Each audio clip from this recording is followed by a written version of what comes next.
You're watching the Chaos Protocol on Transplanar RPG, an all-transgender, people of color-led dark fantasy TTRPG show set in an original non-colonial, anti-Orientalist multiverse.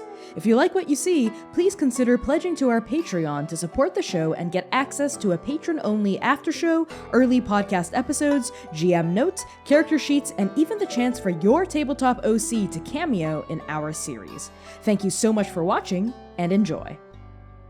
The Chaos Protocol is a dark fantasy series that may contain content that is triggering for some viewers. Content warnings for this episode include heights, vast bodies of water, grief, death of loved ones, memory loss, fantasy violence, blood, complex relationships, romance, and references to hunting. Arc 3, Episode 17. The Water is Waiting.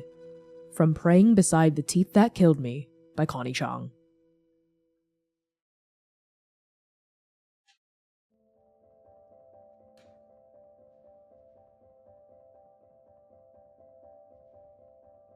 Lumièra. Lumièra! Starlight, it's time to wake up. Lumièra, your eyes slowly flutter open. It's dark. Cool. A welcome reprieve from the blazing rays of Yin's sister. Above your head, you can just barely make out the hardy bands of dried seagrass that comprise the roof of your bedroom. You're curled up in your bed, woven from the tough yellow fibers of raffia palm leaves and softened by generous layers of colorful fabric. There are no windows here. Why would there be? This is a private place for rest, for sleeping. It's so nice and dark and cool, and the distant pull of dreams and sleep and Mengchen Zhidi's domain is calling you, lulling you back to slumber, and then... Lumièra, my darling. That's it. I'm coming in. A silhouette. 5 more minutes. Against your small and quiet protest, a silhouette darkens the doorless threshold of your bedroom. A hand is resting against the cool, molded soil of the wall. You smell hibiscus flowers, kufia blooms, the distant spray of salt. And then she's here, next to you, gently shaking you awake. Sweetness, it's time. It's your big day. Aren't you excited? 5 more minutes, please. Lumièra. And as you come to unwillingly, she swims into focus. You see a round, smiling face, warm, dark brown skin. Her hair is braided and pulled into a low ponytail. She wears a colorful head wrap, an off-the-shoulder blouse and cowl, and a skirt, all woven and patterned from bandana fabric. Braided into her locks are cowrie shells that glint in the dark and clack pleasantly as she tilts her head, smiling at you. She's beautiful, Lumièra. Your mother is beautiful. Ah, look at you already. 8! A fortuitous age! Ah, and there is much to prepare for tonight, Starlight. Your clothes, your hair. Your aunties have brought everything down to Didon Beach. We must go meet them, or you'll be late for your own ceremony. I think Lumièra at first was relishing in the warmth and comfort of the bed she was in. Unknowingly, she kind of curls further into her mom when she walks in and sits down next to her. But the second she mentions her party, her eyes light up, go wide as saucers. And while she was in the middle of this big cat stretch, she bounces up and is jumping and jittery and bouncing in spot. There you are! I was wondering when you'd remember today was the big day. Now come on! And your mother straightens with you, holding out a hand for you to take. Yeah, I'll absolutely grab it. Your small hand nuzzles into hers. You can feel the many calluses against her palm. And gently, she guides you up and off of your bed and leads you to the threshold of your sleeping quarters. Together, the two of you step out onto the cool clay floors of the veranda outside. And as your eyes adjust to the sudden brightness of the near dawn, you see your family's extensive courtyard blooming with the tangerine hue of ripe ackee fruits, the purple flowers of guayaquil trees, and the prickly green hides of verdant soursop. There are people here too, despite the early hour. Many people sitting and laughing and talking, playing ayo or sue if they're children, shooting the breeze. They wear headscarves, bandana shirts, shawls, all manner of elaborate dresses and robes. But overwhelmingly, their clothing is colorful, and it is patterned, and it is made of damask and cotton and loose-fitting, breathable linens. You hear music too. Somewhere beyond this courtyard, a steel drum band is playing, the bright and jubilant tones floating over the sea breeze to greet your ears. It's been going non-stop for days now, all of it leading up to this moment, all of it for you. Today is an important day for you, for your mothers, for Oko'un, for all of Tungal. As your mother leads you through this courtyard, various folk stop what they're doing to greet her, inclining their heads deeply. But they're not just greeting her, they're greeting you, with wide smiles and respectful nods despite your small stature, returning your excited wave with waves of their own. And as you walk together, your mother nudges you with a semi-mischievous smile. Sweet one, do you remember asking me how the fruits of Sungbo stay ripe year-round?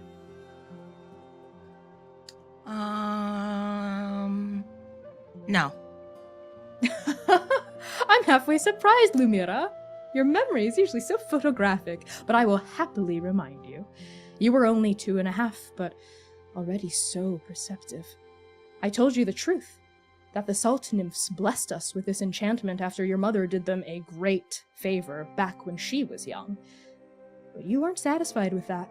You wanted to know exactly how the magic worked. Your mother pauses. The two of you stall at the threshold of this massive courtyard, and beyond you see other courtyards, other verandas, other buildings built into the loamy slopes of Oko'un's capital city, Sungbo. These slopes roll all the way down to the glittering Didan Ocean in the distance.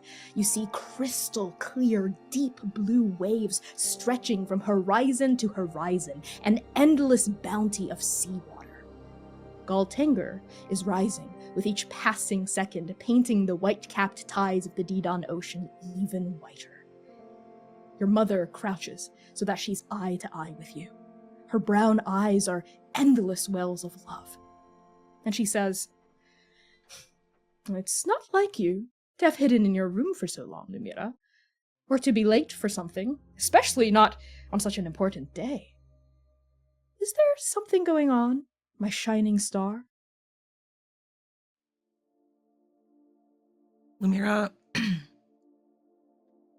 she's taking all of this in, and it looks like almost she's taking this in for the first time, in a sense. It's new, but wholly and deeply familiar at the same time. Like it only took her a little bit of time before she realized where exactly she was. She was home, but not home like the syndicate home. Home like her home. Surrounded by family and friends, community. So she looks back up at her mother. Her eyes are still very wide, but also kind of confused. She doesn't know how to answer that question to why she was spending a lazy day in when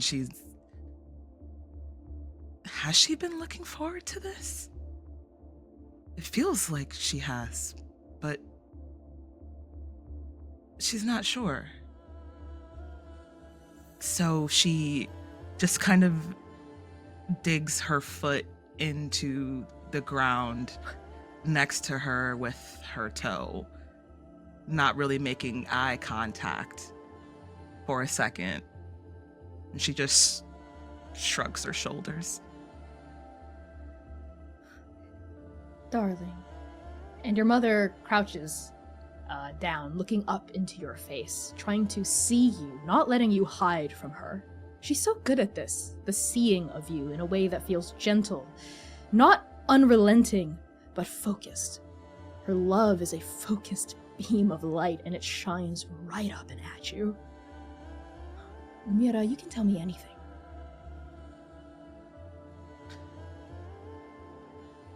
I thought that maybe if I slept longer, then... And she wets her lips with her tongue for a second and bites on her bottom lip, playing with her fingers in front of her. Inescapable of her mother's gaze. Her mom won't let her look elsewhere. I thought that if I stayed in my bed all day or longer, then I wouldn't have to turn 8, and I wouldn't have to do the swim. What if I'm not enough? Oh, darling. And her hands reach forward and her fingers clasp your small, tiny palms gently. You see colorful gems flashing across her fingers. And she looks at you with irrevocable sincerity. Every single word that falls out of her lips, she believes with every ounce of her being. You are Lumièra Aṣiyanbi Òṣùpáfẹ. And by this time tomorrow, you will be Lumièra the Raven Song. Your mother and I wanted you so badly that the song itself heard our prayer and sent you to us. We made you with our own hands and crafted you from starlight. You are perfect the way you are. Not just perfect, loved, powerful. There is no reality, no world, no realm, no timeline in which you could never be enough. You promise? I promise, Starlight. Okay. And Lumièra launches herself into her mother's chest, just wraps her arms around her waist and hugs as tightly as her little arms could. She folds you up in her strong, soft arms, envelops you in her love and her smell, the spray of ocean salt, hibiscus flowers. And the two of you stay like that, a perfectly captured moment in time that never ends. And then she lets go of you gently, her brown eyes sparkling with excitement. Are you ready to face the Antes? Yes, I am. And she says it like with her chest puffed out and standing tall, eyes focused, looking so much like her mother's, precision, laser focused. And she smiles, this big smile. She's like missing one of her front teeth, so it's like a little gap. I love that, yeah. A big, perfectly confident smile, buoyed by your mother's words. And she returns that smile to you with a, "That's my girl. Now come." And she begins to lead you down the gentle slopes of this coastal city that is your home. And as you walk, you pass the swaying trunks of palm trees, every single step bringing you closer and closer to the cawing of seagulls and the rushing of tides against a sandy beach. As you continue down these slopes, the ocean seems to rise to greet you, getting larger and larger, wider and wider, bluer and bluer. As the two of you walk, your mother hums a song in rhythm to the steel drums that are getting louder and louder as you get closer to this coast. Then you hear a kind of like a rustling in some bushes off to your right, and a mischievous, "Psst, hey, Lumièra, psst, over here." And she her head's on a swivel around, trying to figure out where it's coming from. Yeah, your head swivels around, your gaze scans the underbrush, the verdancy, the brown trunks of trees, the bright colors of fruits, the green everywhere, and then you see something that doesn't quite fit in, 2 antlers poking out of a bush dappled with colorful orchids.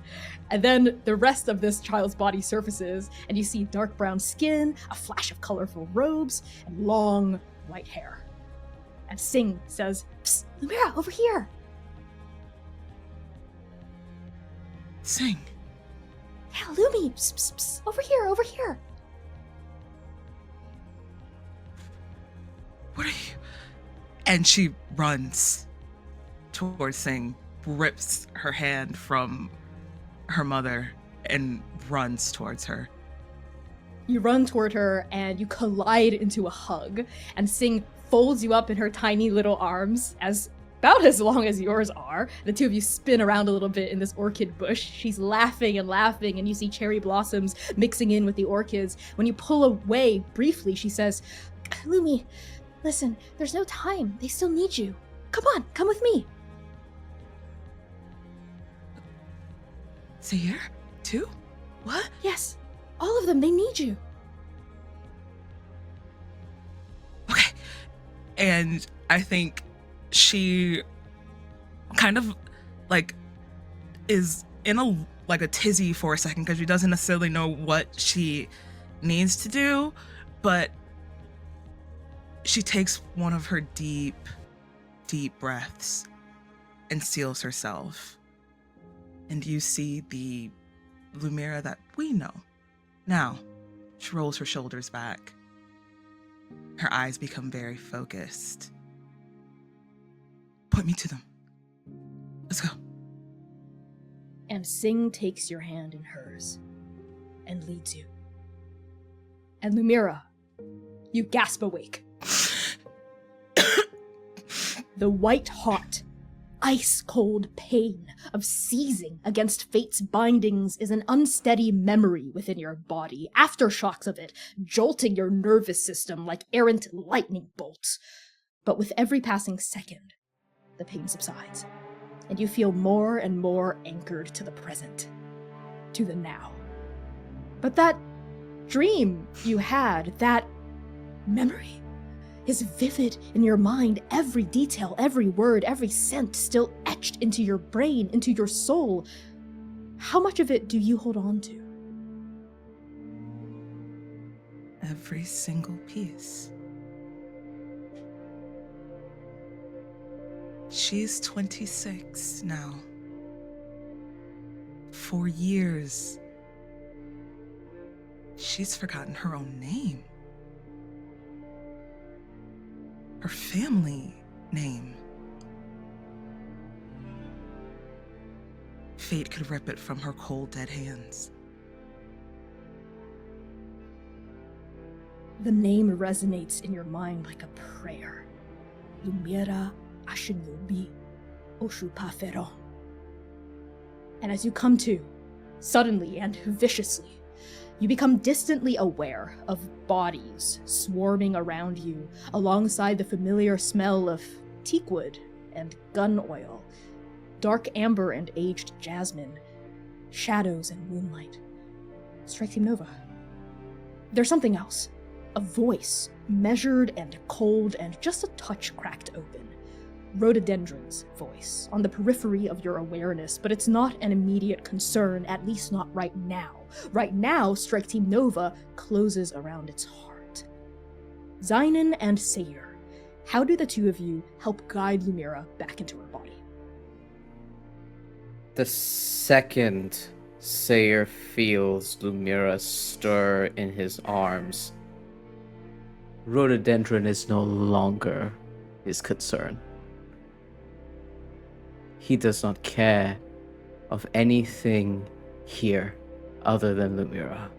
And he turns his entire gaze, and you see his eyes brimmed with worry, pupils wide, blue and piercing irises staring into you.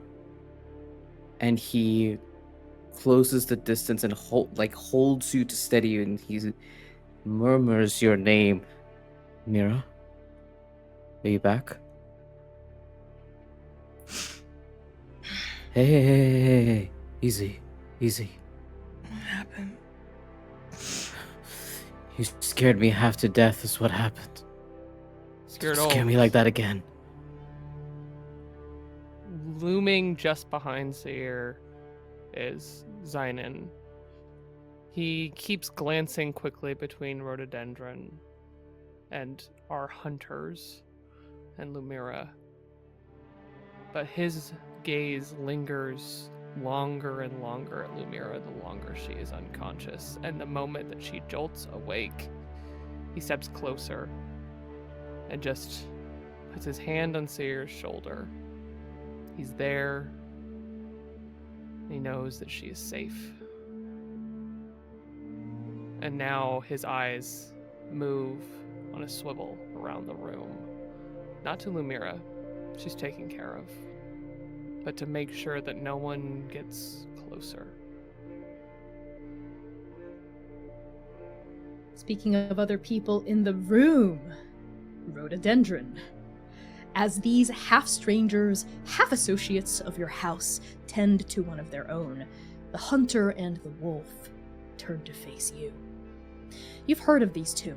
You're aware of their services, let's say. The wolf, Maverick, helps Beauregard Thorn to their feet, and the two of them approach you. Apologies, Mix Thakrar, for the whole breaking and entering thing. I really did try to do this above board, though. I take it you're the one that's been emailing me recently. Yes, so you have been getting them. I thought maybe you were too busy to respond to them, but it seems like maybe that wasn't the case. I have been quite busy repairing the Recluse Gallery, though I suppose I don't need to tell you that, seeing as you've allowed yourself to enter into the space. Closed as it was. Yes. Well, you see, we were on quite urgent business, and I hope you will not be pressing charges against us. Pretty please? Well, I suppose that depends. I take it that you two are, tasked with upholding the Crimson Tapestry. And gathering from, and Rose's head turns to where Lumièra is coming to, and where the rest of Nova is taking care of her. And I think that they can surmise that something has happened here. Now that you know the truth, I suppose let me ask you this. Am I to expect myself to spend the rest of my unlife running from second death? Maverick says, I'm just a packless wolf and a pretty good private investigator. But Beau. And she turns to Beau, who takes their own independent step, but still leans with a hand against Mav's chest for support. Looks at you with those ghostly eyes. My job is to hunt down those that need to be hunted. To keep Inferno in balance, as you have eloquently described. What I saw in my vision was house business. You did break the Crimson Edict by slaying Ren outside the bounds of a formal deal, but reinforced your hand. I have no quarrel with you, Thakrar. Not tonight. Tonight, you are safe from my bullet and my stake. But... And Bo takes a step toward you fearlessly. If any of those four end up injured or dead before the sun rises, I will hunt you down, and I will deliver you a swift and final second death. Ro nods. I will make sure that no harm befalls the four of them, and given that you are willing to look the other way, so will I. House Thakrar will not be pressing charges for your transgression today. Good. Oh, thanks. Much appreciated. Though, I suppose you will need to go back and tell the person that hired you something or other. And it would be a shame to leave without evidence of any kind. I'm sure that they are feeling restless over there, so if you'll allow me, I can give you something to give back to them. Bo quirks an eyebrow at you. Go on. And Ro goes to Rare Pocket and quickly fishes out something that looks like it was stuffed in there hurriedly. And as we take it out, if Bo or Mav have ever been to the Recluse Gallery prior to it being destroyed and prior to the construction that was happening, they might recognize the piece that is in Rhododendron's hand. It is a piece of that large tapestry that was hanging on the wall, the one that had been destroyed. And the sort of like yarn that had made up the tapestry, the wood on it, you can still sort of like see remnants of pieces of it. And they turn it over to the back, and pulling out a pen from their pocket as well, Ro begins to write a note. For the audience, as Ro writes, the note says, "Olives don't grow on hunters, my fearsome shrike. Surely you can tell the difference between a thorn and a branch. I hope you'll know which is on your doorstep when my gift arrives." And they don't sign it, but they put the pen away and they hand it face down to Bo and Mav. I trust that you won't read it before giving it to your employer. No promises. But you have a feeling they won't, as Bo takes it. And they tuck it away amongst their various hunting and ghost calling implements. And then, some of their energy spent, they lean back against Mav again, who hurriedly puts one large hand around their waist and the other around their shoulder to steady them. Alright, well, we'll be out of your hair now. I assume you're gonna wanna... And the wolf jerks her head in this group of strangers' direction. Yes, I think a conversation is in order. Of course. Take care, neighbors. See you around. Bye. Mav inclines her head sharply, as does Bo, and with that, the wolf and the hunter egress the gallery, leaving Rhododendron and Strike Team Nova the opportunity for a private word. How is Lumièra doing? Does it look like she's like come to and is like feeling okay? Like, how are you kind of getting your bearings? She looks like she's getting her bearings and is coming to, definitely more coherent than when you first walked in, for sure. Just kind of relishing being surrounded by her teammates right now. And allowing you to, if you're still sort of like seated and kind of like trying to come to still, I think Ro will find a bench that is near you and sit down so as not to force you to stand up. They're not that cruel. And as they sit down, Ro crosses their legs and crosses their arms across their chest, closed off, to the four of you.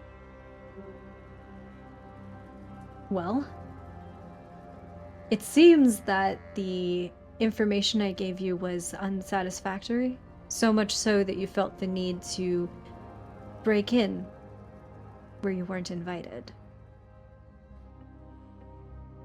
Why lie? Lumièra asks immediately, and she looks at you.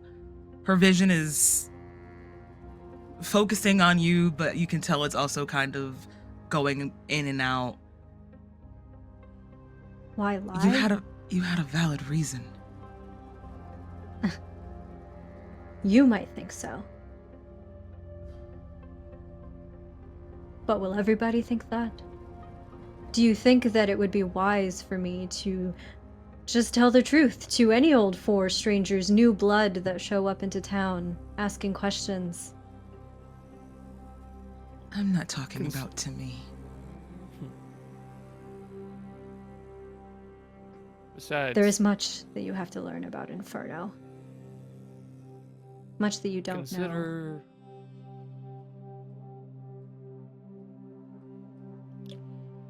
Consider all of this our mutual distrust, then. And mutual mistrust it does seem to be. Do you blame us? You seek to continuously remind us about how little we know about Inferno, so what? We're supposed to take what you say at face value? Not do our own due diligence? You do yours. Do you blame us for doing ours? Seir. And Yinghe puts a hand on your shoulder as you start forward at Ro. And Ro fixes you with this piercing gaze, with rare yellow eyes boring into you, and there's... In another emotion, it might be amusement, but it looks like annoyance, more than anything. I expect everyone to do their due diligence, to do their homework, so to speak. But I also expect everyone to know why it is that they are offering their services to others, if that is truly what they are offering. Now, I told you why. because you're good people. We Because you have help? our Because reasons. You're helping me. I wasn't helping you when you put your body in front of Yara's, when their life was about to be taken. So what, let your sister die? That was us helping you. Look, you don't have to tell me what your reasons are for wanting to help me, what the real reasons are, because let's not kid ourselves, neither have you been honest with me either.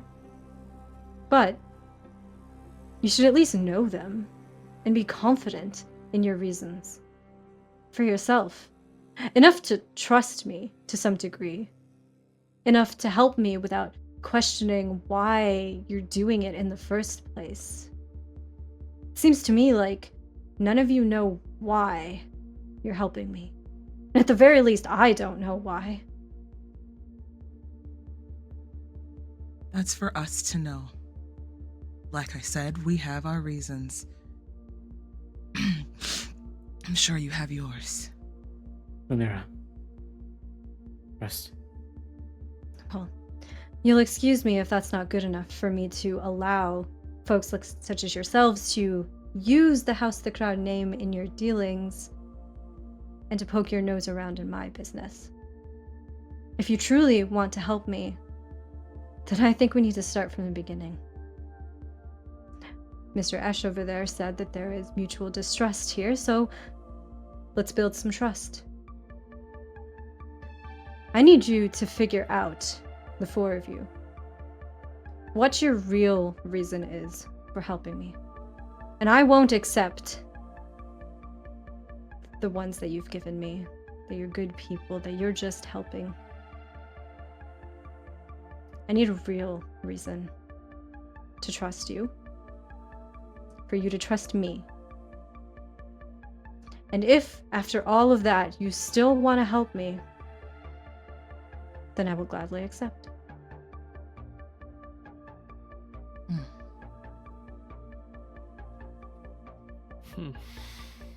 Lumièra looks between Xainan, Seir, and Yinghe. Xainan is chewing on something, both literally just keeps his tongue worrying at his teeth. But also you can see, especially Lumièra, you have seen him get a bite of something and not be able to let it go. And he's tried to give reason.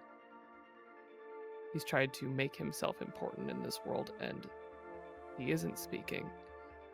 Whatever is rolling around in there is stuck. Lumièra sees that flash just briefly across Xainan's face. Her eyebrow quirks up knowingly. Just as fast as it appeared, it's gone. And she runs her tongue across her teeth, holding on to it for later. Seir leans into Yinghe's grip. On his face is a angry, vicious Doberman, begging for a target to bite. But his eyes speak a different story. And I think Yinghe would notice in his eyes is a young man drowning in an ocean, in a lake, in a river, a red river. And he is lost and being brought into the undertow.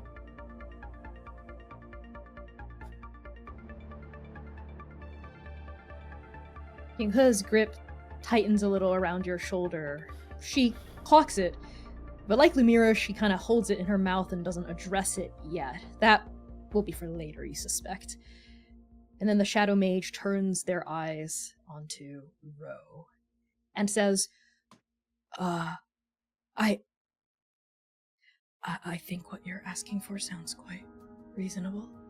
And I also wanted to offer some words of my own, if you will accept them. Mostly just that I'm sorry. About what happened between you and Shimizu. It really seemed like you cared about them, and that they broke your trust. So I'm sorry it had to end that way. And there's a beat where Ro catches their arms that have been so tightly crossed across her chest, I think, untighten for just a moment, like Ro is about to open them. But they catch themselves before they do, and Ray crosses their arms again. Because this is the first time anyone's ever said that to them. Sure, you know, at the funeral, people have expressed their condolences and whatnot, but it's all pleasantries, it's all performance. None of it is real. And there's a sincerity in Yinghe's words, in the compassion that he has for Ro in this moment, that I think catches Rem genuinely off guard. Because in the web of spiders, sincerity is rare. Dangerous. And so Ro catches for a moment and composes himself. Says, "Thank you. Thank you. It was difficult. Things are always difficult. There are choices that people have to make. And that is why," and Ro's gaze turns to all of Nova, "and that is why I need you all to really understand what it is that you're getting yourself into and why. You saw what happened. Ask yourselves, do you still want to help me?"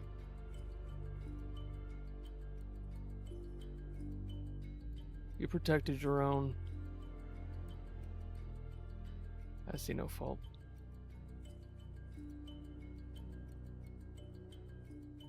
Well, you're right. I keep saying that you don't know enough about Inferno. So instead of treating you like children, I will give you the opportunity to learn for yourself the realities of what it's like to be in this city, to be mixed up in its politics, what it takes to weave the web. I think you heard a name. Tavash? They were referring to Tavash Lanius. And I think, if you are to know anything about Inferno, you should go and talk to them. Hear their side of the story, so to speak. And when you see through their deception, come back to me. You would send us to a shrike? I would. You saw through my own deceit. That's why you're here, isn't it? Because you didn't believe the webs that I was spinning for you. And if you were able to see through the weaving of the spiders, surely the shrikes should not be able to deceive you. You seem so confident that we'll find out exactly what you think or believe are deceptions. That's because it's the truth. And you have all proven yourselves competent enough to be able to discern the truth.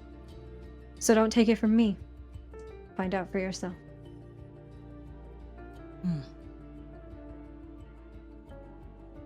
We'll do that. But how? Actually, Mr. Esch, you've met exactly the vampire who can take you to Tavash. Goes by the name Diablo. Huh. Alright.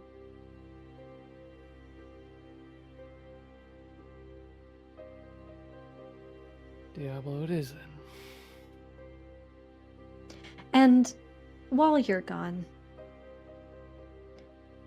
don't stick your noses where they don't belong. If you need access to places that only House Thakrar can get you, come talk to me. And that is a warning.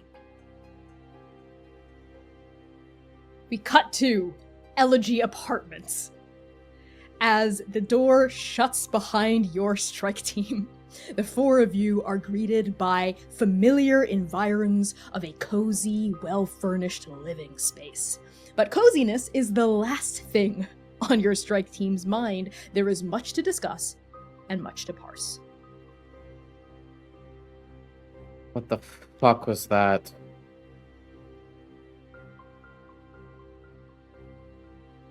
Part of me is inclined to believe that Rhododendron really insulted my intelligence, and I'm not sure how I feel about that. Well, they're a fool to do that. And as you were all standing, Seir, is behind Nova and, taps the mid of your back, Lumièra, to gesture you to a couch or a chair because you just passed out. And he wants you to sit. Lumièra doesn't fight it. She just sits in a chair.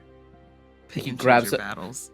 He grabs a throw and he tosses it over your lap, and then just folds it close to your hands so you're comfortable. As he paces a little bit towards the kitchen to grab himself a glass of water, even though he doesn't drink normal human consumption and really requires blood. This is just this one moment he just needs a glass of water. And he takes a little sip and he looks at the rest of Nova.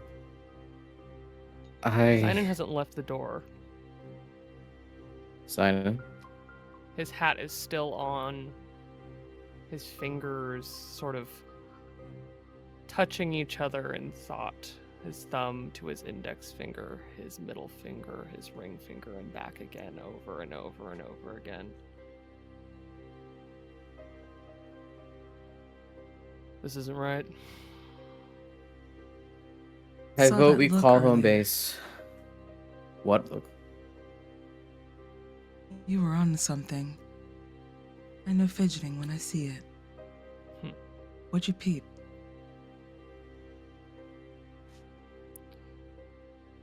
We don't have enough. Yeah.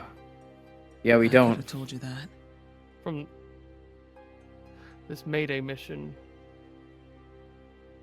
I mean, we usually don't get I enough, was but gonna say, when have we ever gotten like actual in full depth? You're right. Details? We should call. The Wild Sea wasn't a complete assignment, and we were told something that was different. Neither was the City of Heaven. I thought at this point we all knew that our Mayday missions were incomplete until we got there. But usually the mission updates. But anyways, we seem to be on the same page. We need to phone home base.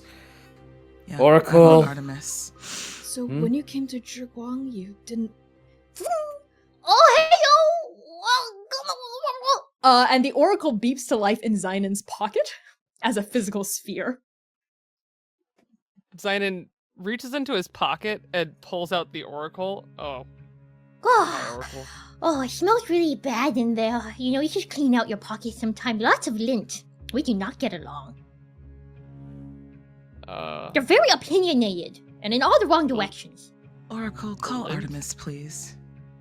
Oh, you want me to call Artemis? Yay! Okay, I missed her. I'm excited to connect you to her. I'm pretty sure that you won't be able to see her face on my butt. And like another blue triangle floats up through that clear window. That just says "no luck" across the front. But I believe I can act as a interconnected network of sorts to beam her to one of your phones. An internet work, if you will. Excuse me. Xainan just looks at the oracle. Connie, please tell me you're not making dial-up noises right now. I sure Yes. am. I'm Yep. going to. Yeah. Yep. Yep. Cursed. Seir turns to Yinghe and just mouths, "I'm so sorry." Yinghe looks very charmed by the oracle. Their silver eyes are big old pools, and they look very, very taken by the oracle. And then, Xainan, you feel your device, the phone, as the oracle had mentioned, begin to buzz. Oh. And Xainan pulls his phone off of his belt and looks at it Press that button. kind of awkwardly. And finally he makes his way over to the sofa as he connects the call. Ding ding. Oh. And Artemis's face appears on the phone screen. Nova. One moment, please. Artemis. Yes, that's right. Trust in her will. And then finally, looking back at you through this screen is Artemis. She seems to have been doing something with another strike team, perhaps. You could see the vague shapes of their office behind them through this little phone screen, and there they are. The patron saint of mortals. Nova, I was wondering if you had forgotten how to use your oracle. Nothing Definitely of not the the case. Glad to hear it. Mission update? This place is complicated. Lumièra takes her typical deep breath, and in full photographic memory detail from the second they've touched down up until the very second you connected this call. Artemis takes it all in, as she always does when you speak, with attention, with love, with gold eyes that don't belong in her face. She listens, nods along, makes notes in the appropriate places, hums quietly occasionally, and then nods. She leaves out her passing out, though. I would point that out.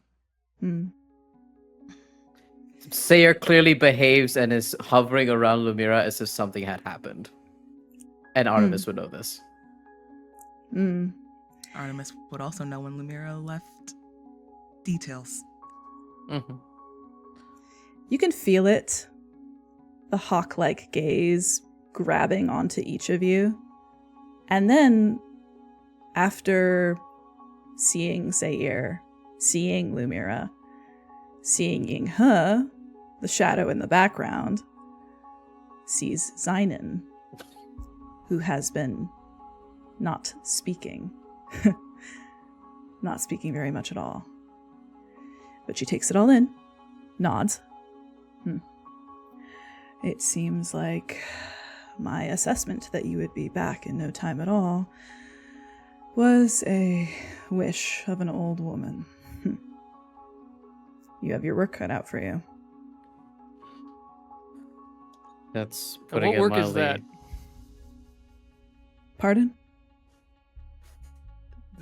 This world has multiple shrikes. Rhododendron doesn't want our help. You have faced much greater challenges in previous missions, Esch. With clear instructions. At least somewhat clear. Bring the princess home. Find them. Move a box. What princess? What box? These are the questions that go into every mission. She's deflecting, Xainan.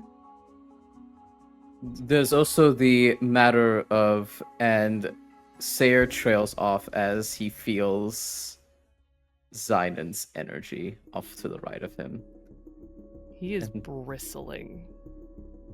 It is not just his words that are not softened, not made nicer to speak to the hand of fate, someone who he always addresses with such respect. But beneath that usually perfectly calm exterior is a roiling storm crackling with... Is that fury that he is feeling?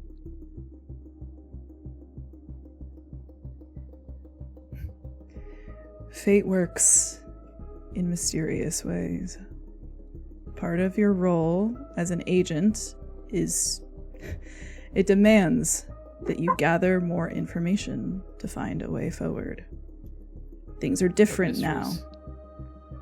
Mysteries have answers. Some Have one mysteries. answer. You seem quite certain. Your mission in the Wild Sea did not have just one answer, nor did your mission in the City of Heaven. But we had multiple objectives that were given to us, step by step, from the Oracle. Maybe This one, That's it's not there. Maybe we just haven't gotten to it yet. It's like a second part of the update. Every hunt is there different. more? I don't know. If your Oracle has not given you an update, then there is no update. Every hunt is different. You cannot blame the stag for escaping your arrow. And often There's you still cannot... just one stag. Xainan, what are you getting at? This Mayday mission doesn't have enough information. Then find more Rhododendron- information, Agent Esch. Lumièra looks kerfluffled. Like, I don't think like her mouth is hanging open and it looks like she's watching like Wimbledon back and forth between looking at the phone and looking at Xainan and then peeping over to look at Seir and Ying-he like, are y'all seeing this shit? Seir's horrified. Seir's absolutely horrified. He, I think, like, reaches for you, and whether it's your shoulder or like your forearm, and he like just holds you out of like shock, and turns to Ying-he, showcasing how stunned he is, trying to communicate. I'm like, this is weird, and it's getting worse, and I don't know what to do about it. And it's just kind of like has his arm around their like waist. It's just like, Artemis, the complexities of this mission have put us in more danger than anything else. Not having enough information it's going to make it impossible. So either we just bring a Shrike, any Shrike, to Rhododendron, and that's enough. You know that's not Or the we answer, don't have the answer. Esch.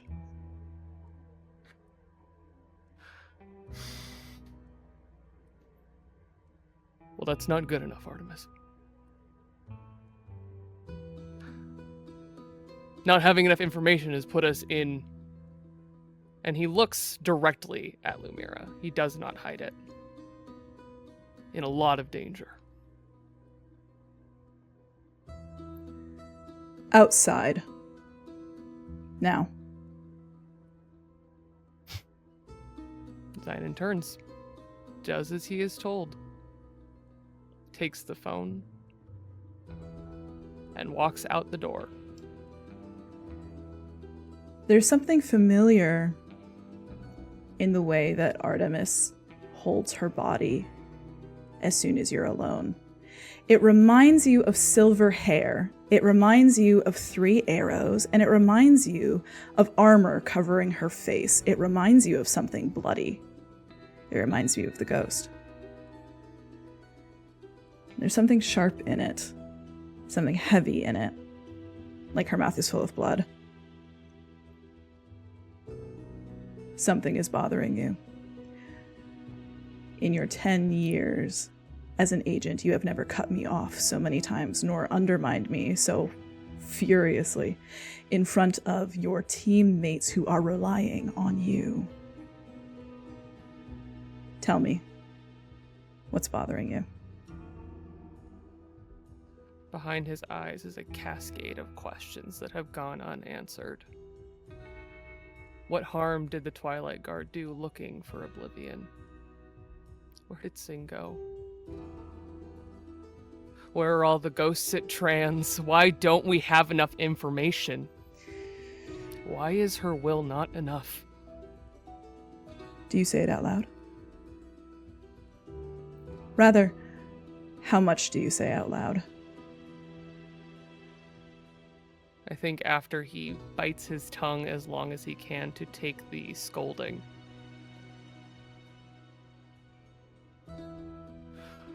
Artemis, this isn't working. What's not working? I'm doing everything I can, and he catches one last time, but it can't stay in.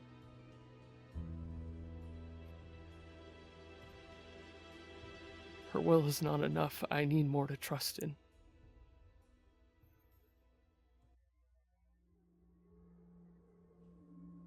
Listen to me very, very closely.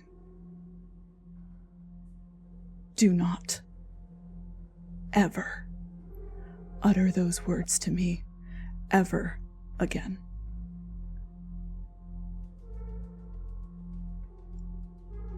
I know, Xainan. But do not ever say to me again what you have just said. Do I make myself clear? Whatever danger you think you may be facing with this Mayday mission, it does not pale to the danger that you are in if you speak those words aloud to me again. Do I make myself clear?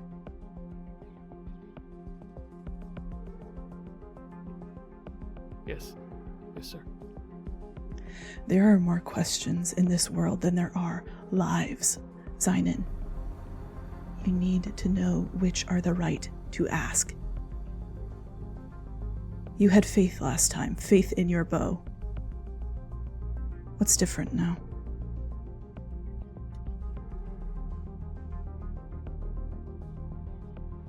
And Xainan collects himself. He finds that dust in his bones that is his, the gold in his veins that is his, the bow in his hand, his Ima's rifle. Know behind that door every heartbeat beyond.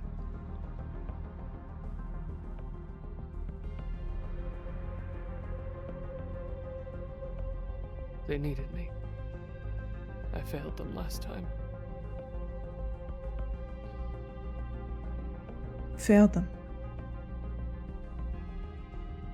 You still stand, Xainan. You did not fail them. You did not fail me.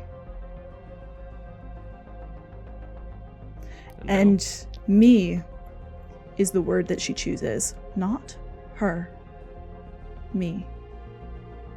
Not her.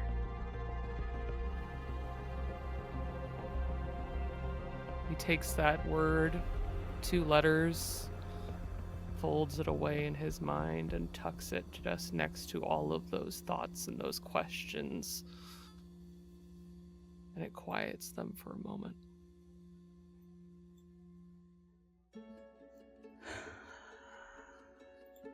Seems to quiet her, too.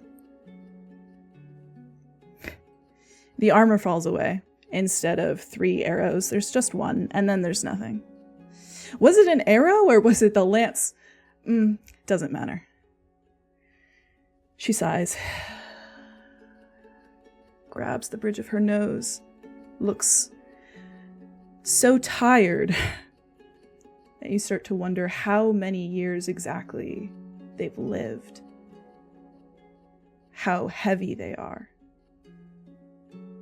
The cost of time. She softens too.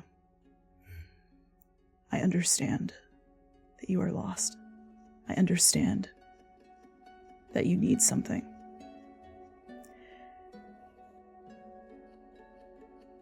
Do what I asked of you, Xainan, when I sent you here. Trust in each other. Trust in your mortal heart. I believe you should do as Ro has suggested. Gather information and learn from your instincts. There is a reason I put you in charge of this team, to look after them. You have good instincts. You said yes when I asked you if you wanted to live. It may not be what your oracle has asked of you, but I'm asking again. Follow that voice.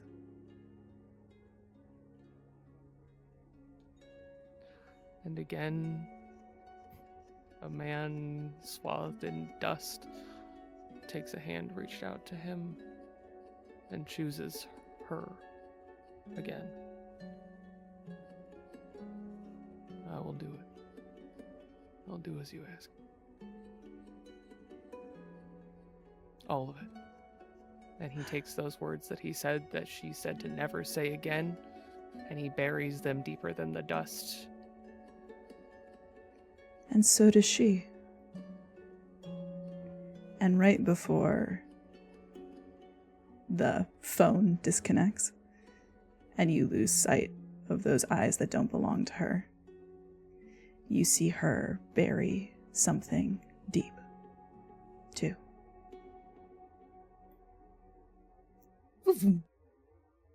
And the screen goes black.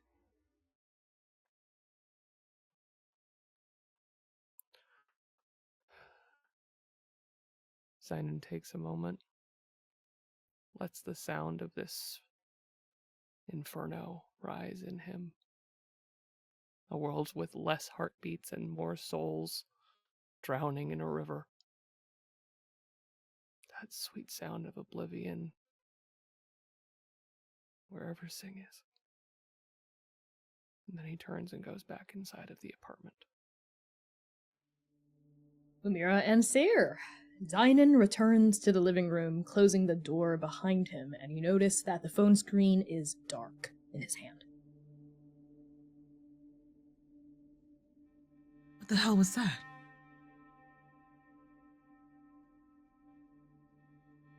I got my clarification. I apologize. I was out of line. Into... We do what Ro says. Find answers. Find our Shrek. The right one.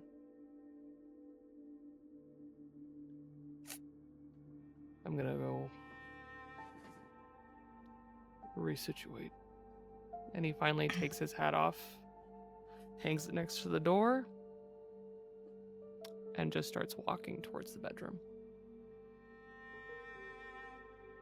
Gift of the Fang.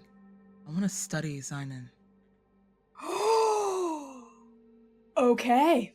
Gift of the Fang. You have been doing it this whole time. This constitutes as studying someone for an extended period of time.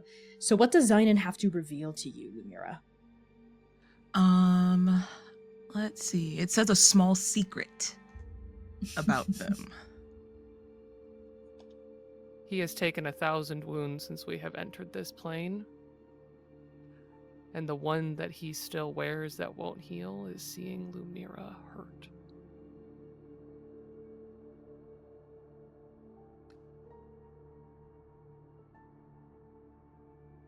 Lumièra kind of sobers up at that. She drops it.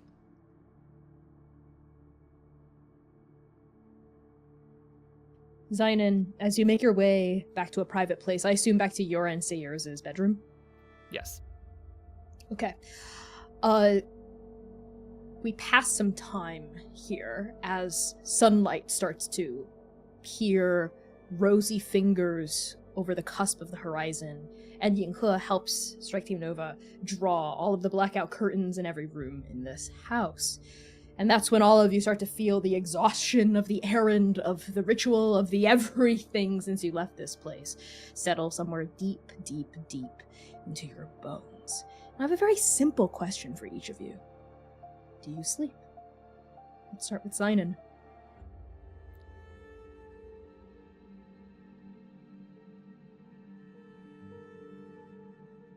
You're muted, I think. Xainan goes and sits on the bed and does not sleep. He just thinks and chews over every word.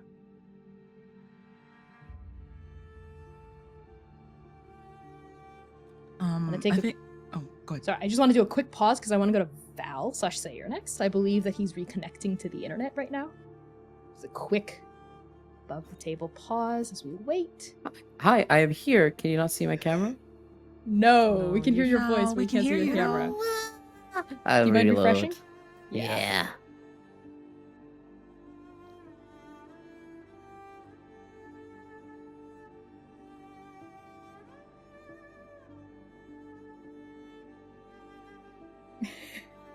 None Val with left cast. Ooh, here he comes. Yay! Is he back on the screen? Okay, lovely. All right, Val, can you say just a few words? I want to make sure that we... Hello, is it Okay, me great, you're lovely. looking for? Amazing. Okay, we're gonna go back into the scene. I'll transition us back in. What about you, Seir? Do you sleep? No. He doesn't sleep. He finds it hard to. He knows that that's the right choice to make, but between the watching of Lumièra fall, the adrenaline that already awakened within him, and watching two of his most beloved mentors fight in front of him like that, he was going to say something. He was going to mention the danger, the Red River. Twice he was going to mention it, and twice he couldn't. It's not the time. Shit, it's not the time. And Seir marches around the apartment for a bit before he exits to the hallway and plays guard dog by the door, leaning against the wall, staring out into the moonlight, chewing on everything that has happened and feeling like he is drowning deeper and deeper into that river. Fuck, what am I gonna do? What am I gonna do? Lumièra, do you sleep?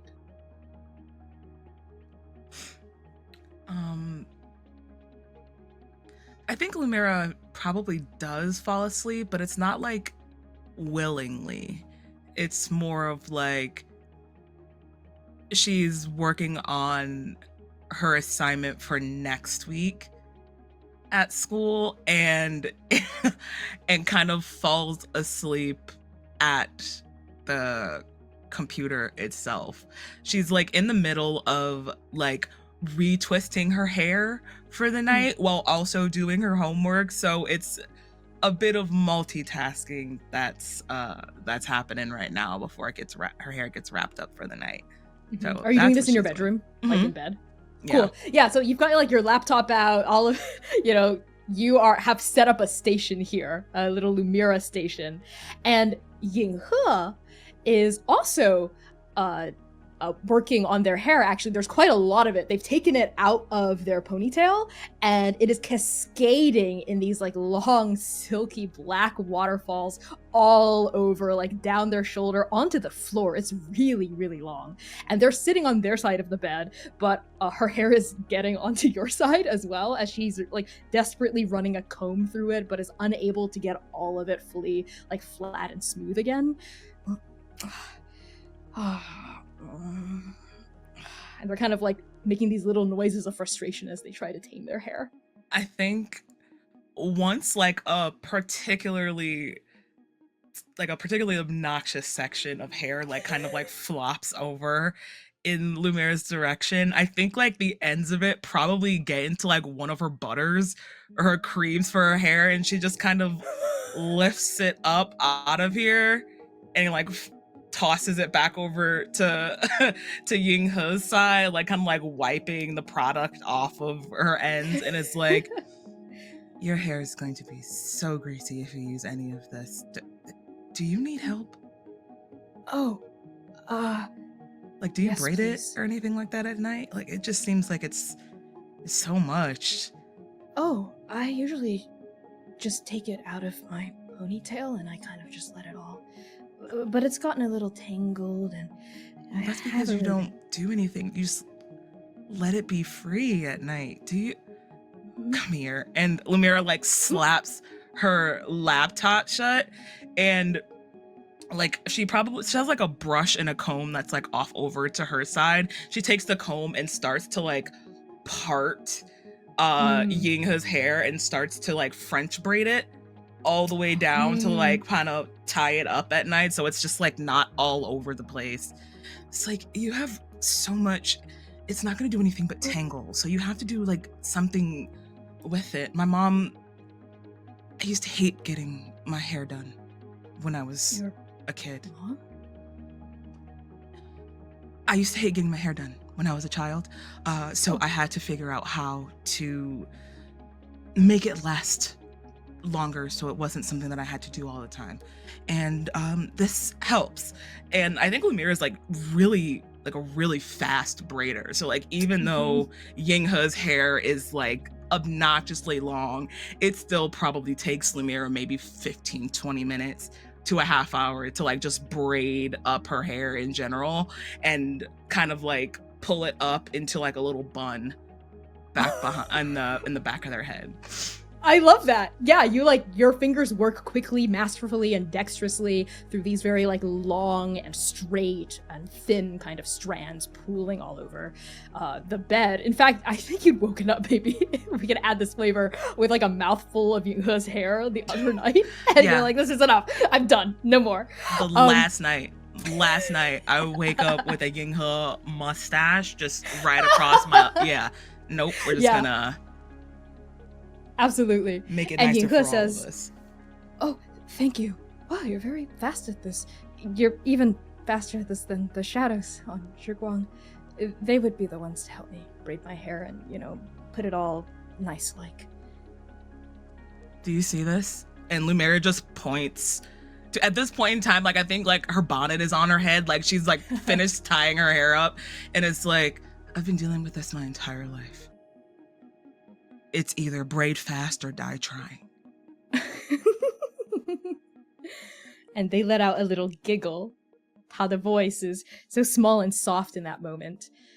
And then the two of you kind of settle into a nice companionable silence for a while, and as you're kind of like stringing her hair up into that bun at the back of their head, they say, Lumièra? Can I say something? Speak your truth. Oh, okay, I will. I guess I've just been noticing that, well, we've all been noticing that. Well, I'll speak for myself. I can tell that you're in pain, I guess. Because I was in pain for a really long time. And I kind of had to suffer by myself for a while, especially after Lalo died. But I don't want that to happen to you. It's not gonna happen to you because I'm here for you. We all are, but I'm here for you, no matter what happens. Lumièra kind of smiles at that. When she was done, she did start like going back to doing her homework, but when Yinghe mentions her being in pain, like her fingers across the keys kind of slows to a stop, and she looks back over at Yinghe for a second. Her gaze is a bit softened. I appreciate that. But no, it's totally fine. Nothing to worry about here. I appreciate you looking out for me, though. It's very sweet of you. And Lumièra immediately goes right back to her homework. Okay. Good night, morning, I guess. Good night, morning, Lumièra. And Yinghe starts to settle down into bed, kind of twisting their head as though they were expecting there to be lots of hair underneath them, but then making a, oh, this is nice, when there isn't. Told you. And Lumièra goes back to typing. And on that, we pull away from this bedroom and push out through the blackout curtains, where we see all of Inferno sprawling out from horizon to horizon as a blood-red sun rises up into the sky. We're going to cut to break there. So thank you all so much for tuning in so far. We're going to be back in just about 10 minutes. Enjoy the music and the tunes and the beautiful art and the sponsor shout out that we're going to have during this break panel. Love you all. See you soon. Bisho.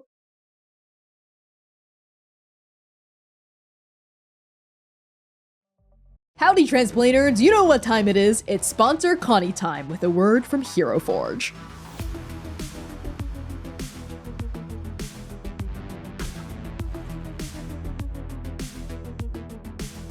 Hero Forge has officially leveled up with kit bashing. When you become a pro member, you can place up to 20 more items anywhere on one of your Blorbos with their own independent scaling, rotation, and movement.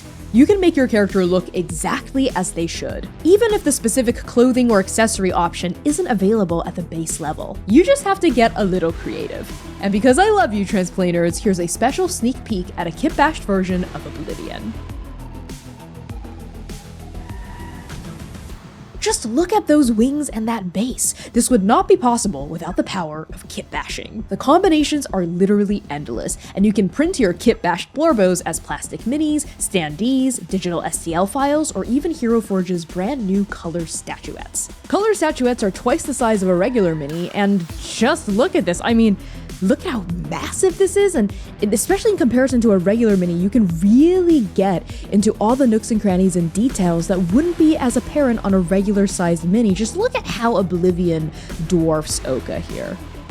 And also, if you're a GM, consider busting out one of these bad boys during a boss fight to really get your players shaking in their boots. Oblivion agrees. Unlock the true power of Hero Forge with a Hero Forge Pro subscription starting at $3.99 a month. Get in there and start creating at bit.ly/transforge. Now, let's get back to the show. Or more likely, just more of the waiting room. Trust in her will.